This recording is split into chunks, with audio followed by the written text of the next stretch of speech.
Good morning पिला माने। Morning sir.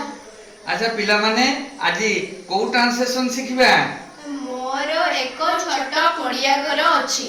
मोर एक छोट कुड़िया घर अछि। एई ट्रांसलेशन तुमे करि पारुनो। ये तो भारी मजेदार ट्रांसलेशन। आसो आमे अति सहज रे आज बुझी नबा ना कोन बुझिबे तो वेरी गुड। ताहले अंकिता आज्ञा सर।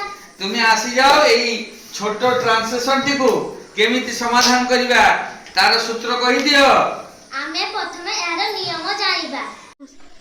ताहले भाग्य लक्ष्मी आज्ञा तुमे सर। कुह आमे कोन करिबा।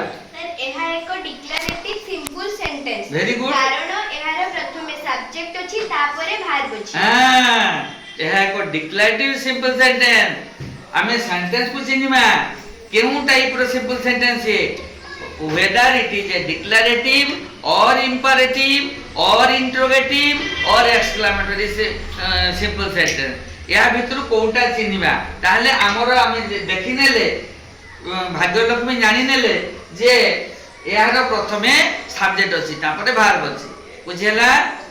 तापर देखिबा कोन करिबा देखो पिला माने मोर अछि यार इंग्लिश होची आई हैव। मोर अछि इंग्लिश होची आई हैव। गोटिए रो इंग्लिश ए। छोट रो इंग्लिश स्मॉल।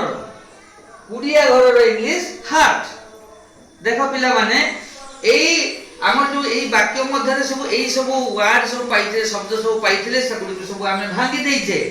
वर्तमान एगुडी को जोड़ी देले कोन हे जिवो देखो केमिति आमे जोड़ीबा ना आमे जो ग्रामर रो नियम अछि से ग्रामर रो नियम अनुसार ताको जोड़ी देबा देले हे जो आई हैव ए स्मॉल हार्ट। ताहले देखो तुमे अंकिता तुमे एगुडी को एमिति बुझाई दियो केमिति आमे करिबा।